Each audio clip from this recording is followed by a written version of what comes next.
मशरिक़ वस्ता से एक और बड़ी खबर, गजा से बड़ी खबर है, जहां हमास ने तकरीबन 7,000 मुजाहिदीन को दोबारा से तैनात कर दिया है। 7,000 लड़ाकों को दोबारा से तैनात कर दिया है। जी हां, यह गजा से बड़ी खबर आ रही है और बहुत अहम सोर्स के जरिए से खबर आ रही है, जहां पर हमास ने एक बार फिर पूरी मजबूती के साथ 7,000 अपने लड़ाकों और 7,000 मुजाहिदीन को गजा में दोबारा से तैनात किया है। मकामी जराए के मुताबिक इसका मकसद इन इलाकों पर दोबारा कंट्रोल हासिल करना है, जहां हाल ही में इजरायली फौज ने पीछे हटना शुरू कर दिया है। दरअसल डोनाल्ड ट्रंप ने जो मुआहिदा किया है हमास और इजराइल के दरमियान, उस मुआहिदे में यह भी शामिल था कि यह मुआहिदा होने के बाद इजराइल के जो फौजी हैं वो गजा से पीछे हटेंगे। और ऐसे में अब जब इजराइल के फौजी और आईडीएफ गजा से पीछे हटना शुरू हो गए हैं, तो ऐसे में अब हमास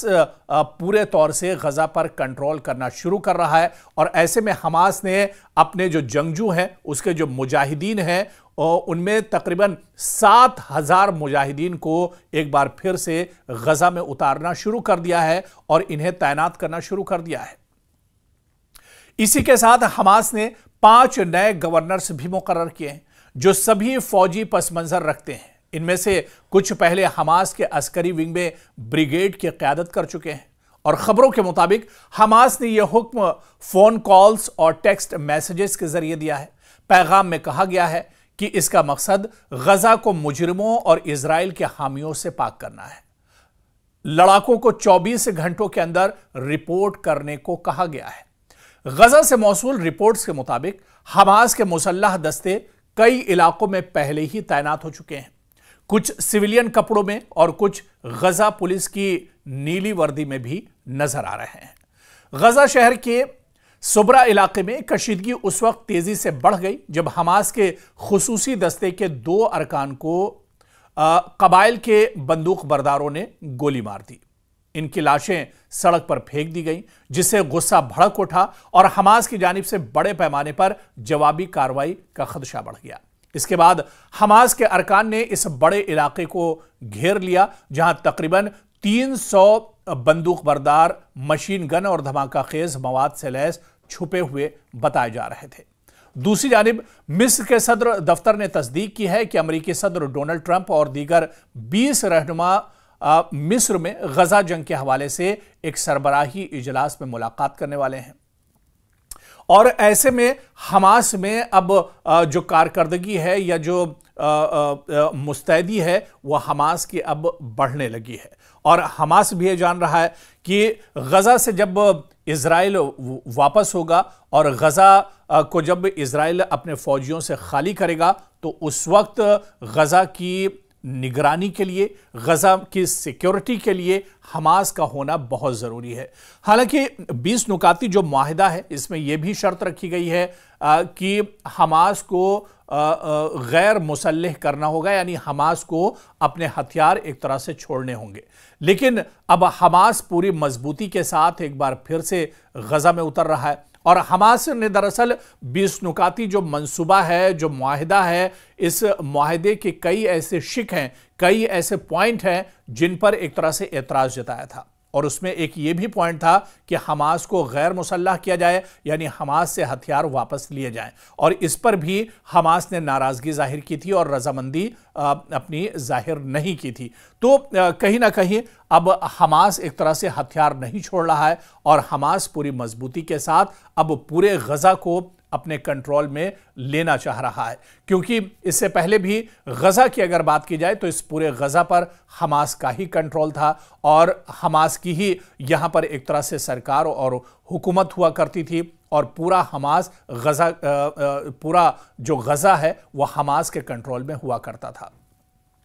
इसी वजह से इजराइल ने हमास को खत्म करने के लिए गजा को टारगेट किया था और गजा पर हमला किया था। हालांकि 2 साल, जिस तरह से हमने अपनी कई रिपोर्ट में तस्करा किया है कि 2 साल पूरे ये जंग चली, लेकिन पूरा गजा तबाह बर्बाद हो गया, लेकिन हमास का नामो निशान इजराइल नहीं मिटा पाया। क्योंकि आपको याद होगा कि बिन्यामिन नेतन्याहू ने 7 अक्टूबर 2023 में जब हमला हमास की तरफ से किया गया था, उस वक्त बिन्यामिन नेतन्याहू ने कसम खाई थी कि जब तक वो हमास को नेस्तनाबूद नहीं कर देंगे, हमास का खात्मा नहीं कर देंगे, तब तक उनकी जंग जारी रहेगी। हालांकि अपने इस कौल से तो बिन्यामिन नेतन्याहू पीछे हट गए, बल्कि यह कहा जाए कि बिन्यामिन नेतन्याहू ने अपनी शिकस्त मान ली। बिन्यामिन नेतन्याहू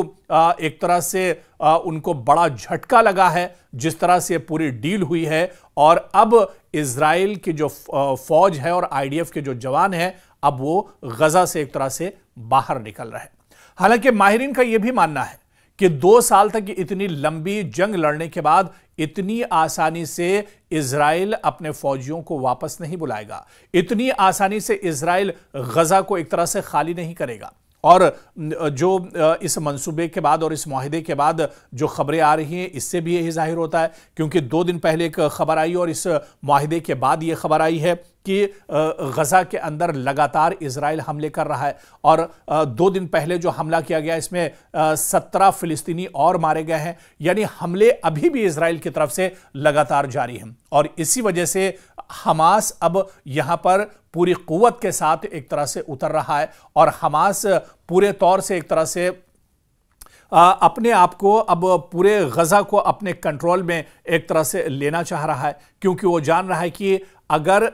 इजराइल पीछे नहीं हटता है तो यानी इजराइल की नीयत में एक तरह से खोट है, या फिर अमेरिका कहीं दोहरी पॉलिसी का इस्तेमाल तो नहीं कर रहा है इस मुआहिदे के पीछे। हालांकि इस मुआहिदे को लेकर अभी मिस्र में भी एक बहुत बड़ी मीटिंग हो रही है, बहुत बड़ा इजलास हो रहा है, जिसमें 20 ममालिक के सरबराहान शामिल होंगे। इस बैठक में कहा जा रहा है कि डोनाल्ड ट्रंप के सदारत में बैठक होगी, मिस्र के शर्म शेख में बैठक हो रही है, मिस्र के सदर सीसी भी इस बैठक में शामिल होंगे, ब्रिटेन के वजीर आजम भी इस बैठक में शामिल होंगे, अक़वाम मुत्तहिदा के जो चेयरमैन और सरबराह हैं वो भी कहा जा रहा है कि इस बैठक में शामिल होंगे, और कई अरब ममालिक इस बैठक का हिस्सा होंगे। और इस बैठक में 20 नुकाती जो मुआहिदा है, जो डोनाल्ड ट्रंप पीस डील है, इसको आगे किस तरह से बढ़ाया जाए, क्योंकि अलग अलग मरहलों में इस डील को आगे बढ़ना है। पहले मरहले के तौर पर गजा को एक तरह से खाली किया जा रहा है, इजराइल अपने फौजियों को वापस ले रहा है, और हमास जो इजराइल के बंधक हैं, यरगमाली हैं, उनको अब एक तरह से छोड़ने को राजी हो गया है। तो पहले मरहला जो है वो एक तरह से शुरू हो चुका है, अमल दरामद शुरू हो चुका है, लेकिन आगे के जो मरहले हैं वो एक तरह से और भी अहम होंगे। क्या इन मरहलों को किस तरह से अंजाम दिया जाए, इसी पर गौर व फिक्र करने के लिए और इस डील पर साइन करने के लिए डोनाल्ड ट्रंप खुद मिस्र पहुंच रहे हैं, जहां पर यह बड़ी बैठक हो रही है, और पूरी दुनिया की निगाहें इस पर दरअसल टिकी हुई हैं कि क्योंकि अभी यह डील पूरे तौर से मुकम्मल नहीं हुई है। जब तक अमेरिका और डोनाल्ड ट्रंप के साइन इस डील पर नहीं हो जाते हैं, इजराइल जब तक इस पर दस्तखत नहीं कर देता है, और हमास जब तक इस पर पूरे तौर से रजामंदी जाहिर नहीं कर देता है, तब तक यह डील एक तरह से अधूरी मानी जाएगी। और इसी वजह से यह माना जा रहा है कि जो शर्म शेख में बैठक हो रही है, यह बैठक बहुत अहम है, और हतमी और पूरे तौर से जो ये डील एक तरह से कंप्लीट डील जब ही मानी जाएगी, जब यहां पर जितने भी इसके फरीकैन हैं वो सब एक मेज पर बैठेंगे, सभी रजामंदी जाहिर करेंगे, तभी एक तरह से ये डील मजबूत होगी और ये डील एक तरह से पायदार होगी। तो ऐसे में शर्म शेख की इस बैठक से क्या कुछ निकल कर आता है, ये देखना भी बहुत अहम हो।